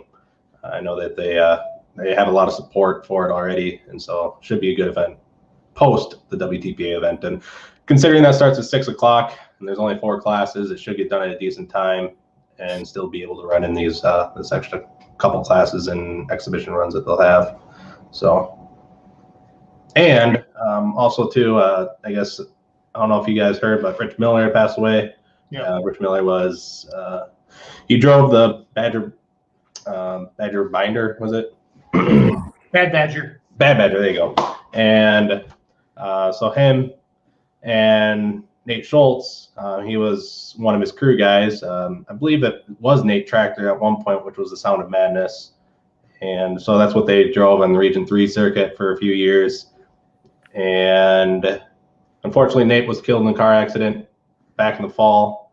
And then Rich lost his battle with cancer here just yesterday or the day before. And so they are doing a celebration of life on the 22nd. So if anybody, obviously from like the Wisconsin, Minnesota area that knew him, they're going to do it at the Hammond Pole Grounds, as they were both from the Hammond Roberts area. So that is, I just have it pulled up. So it's from 1 to 4 p.m. on Saturday, May 22nd. So if anybody that knew him or was close to them wants to do that, that is out there now. There's a Facebook page for that. So,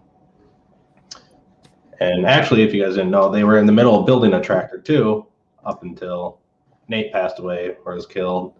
And so then Rich didn't want to do it on his own, and then obviously they never would have been able to bring it out. But they were diehard pullers, and Rich was one of those guys that he's actually diagnosed back in 2017, I think it was, and that's the reason why he sold his tractor in the first place. And then obviously he's only given like 6 months to live. He had stem cell like transplant, and he kind of recovered from it for a little bit and decided that they were going to try to build another tractor. And while he's doing this therapy that he was doing, his one request is that he wanted to go to a tractor pull in Ridgeland, and the doctors wouldn't let him. So he checked himself out of the hospital and said, if he's going to die somewhere, he's going to die at a tractor pull. So he's a diehard puller, and he'll be missed by the whole pulling community. He was one of those guys that I don't think he didn't really care what people thought, but he was definitely good for the sport. He was a great man. He was a great man, Brent. Thank you for doing that. So I appreciate that.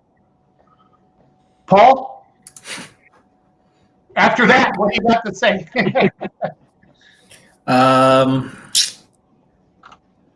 Light Super going back together. They're working on it tonight. Bunch of changes coming to the Little Bad Alice. I have our tractor. We tore it down for the final time. We my brother shot 6 different colors, so we have test colors, different shades. Pick those. I think we've got a winner now. So it's going to make it out this year. And I'm headed south probably tomorrow, or probably until you see me in person on June the 5th. So they did open up Nashville. They posted today. I posted it on Bear Money. Camping is allowed. So if you guys need anything, there's a number there if you have questions on the post. So give them a holler. They got plenty of room. There's plenty of rock.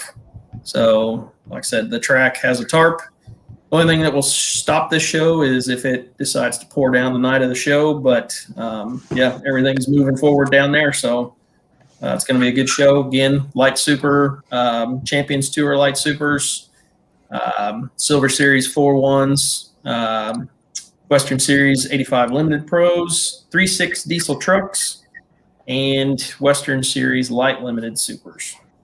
Awesome. So, going to be a good show. We got a name for your pro farm yet, Paul? We do not. I don't give a shit what it's called. That's what there it is. That's the name. There you go. I don't give a shit. My dad has been on a tear about it. He's like, we got to figure out a name for this. I'm like, Dad, if we don't get this damn thing on the track, doesn't matter what we call it. Is it an Alice Chalmers as well? It is. It is an Alice Chalmers. It is 80/50 sheet metal, but it is a 190 XT underneath. We are pulling in that 6850 Pro Farm class. So, how about littler Bad Alice? we thought about. We tried to play off of the Little Bad Alice, but I don't know. We got so much shit going on that I just, like I said, Bernie is. I have his intake manifold. We're making changes to a lot of stuff on his.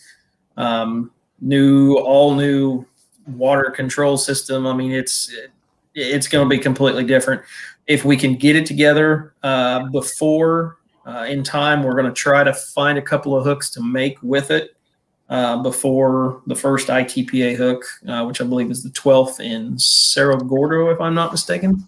That's correct. Yeah. For that class, that's not yeah. the first ITP hook, No. but for that class. No, just for the 6850s. Correct. Barney's, we're gonna probably try to make a test hit on it somewhere if we can find one. Just depends on how everything goes. We are seeing a little bit of availability issues. I know Colin talked about it a little bit. It's kind of hard to get stuff with the state of things right now, but we've got parts for a blue one right now. We got parts for orange ones. We got parts for red ones that we're working on. It usually this time of year gets pretty busy for us in the polling because everybody that's thinking, oh, I got time, they realize, no, you really don't. Now, doesn't Larry Montgomery have a test track or not? Yes, he does. Yeah, Okay. he's got a track right outside here, but he's also going to be at an event. I think it's the Saturday of Memorial Day weekend. There's a poll. It's kind of down in southern Illinois, so we may try to go down there. They usually have it's like a 6,000 or 6,500 run what you brung. They'll be really surprised if we show up with a light super, but everybody loves a show. Yep, that's the best part about the Looking for a early name. The Dilligaff rolls off the tongue like Galat does. Yeah. So I don't know. We'll see what happens, but plenty of stuff going on here. I love it. Well, guys, James Harmon want to know the price for Dubuque. I'm gonna guess $15 for Dubuque. Would you guys have it agree with pulled up that? right now because I saw that comment. 13 and older, $20. Kids 12 to 6, 10, 5 and under free. That's for both Friday and Saturday night. Starts at 7 p.m. They have pit passes for $30, and looks like they have a street legal truck class.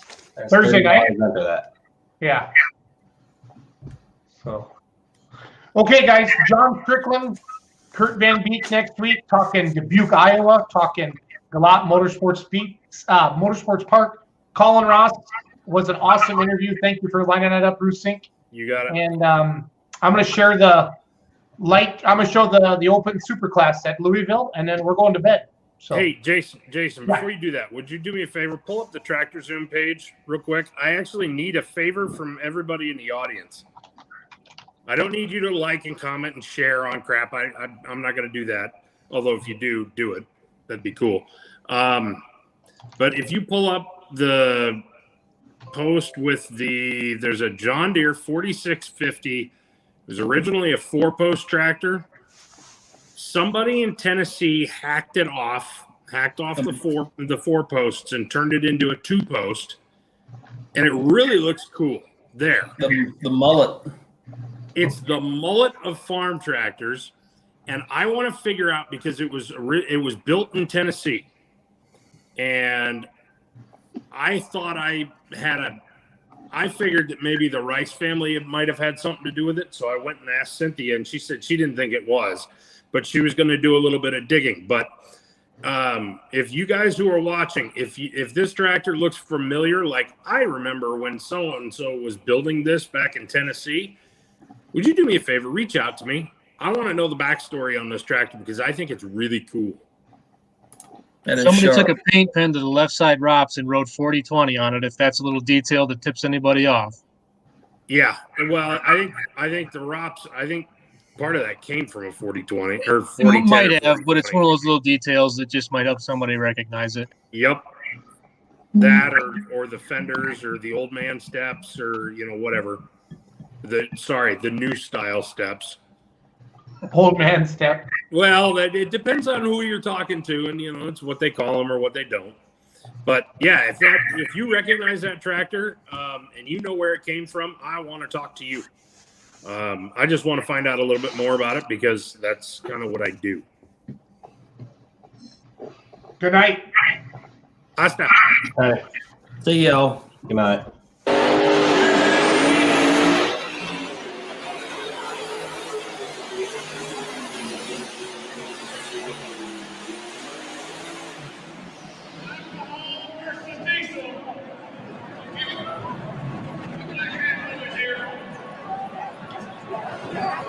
Give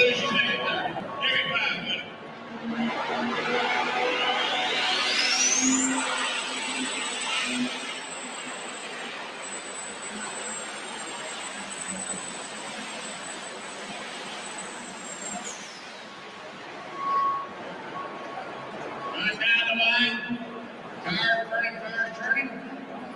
Now, fire speed, red, no. 2:32:25.93, George Lustig, the leader here in the silver bullet.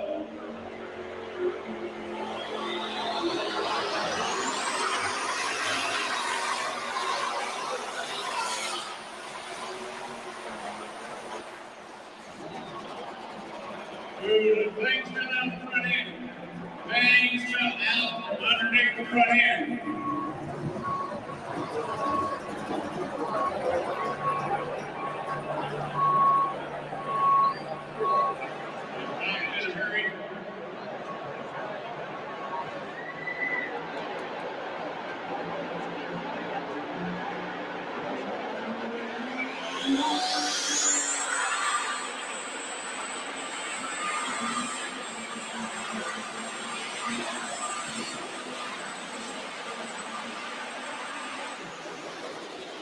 Oh man, a lot of low guys. Gonna be right there in the mix. Brandon Hunt living a dream.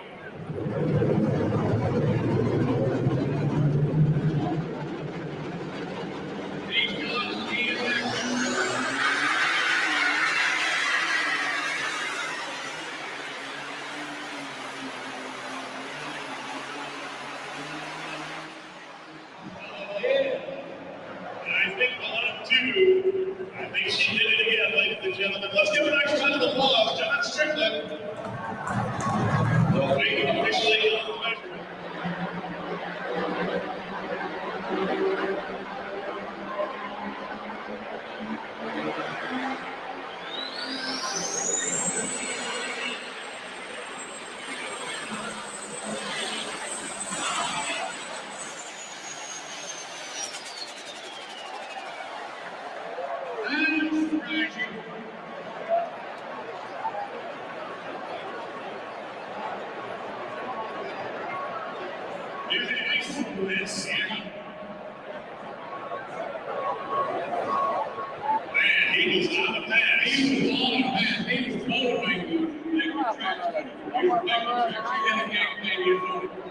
How much is this going to affect what you had in your mind when you were around the track? The tractor's going to be more. What's your mindset right now? I think always there's a little thing we come back from. Those first up there. You guys all the way home, you drink with me too. You guys all the way home, you drink with me too. Not my problem. Much more.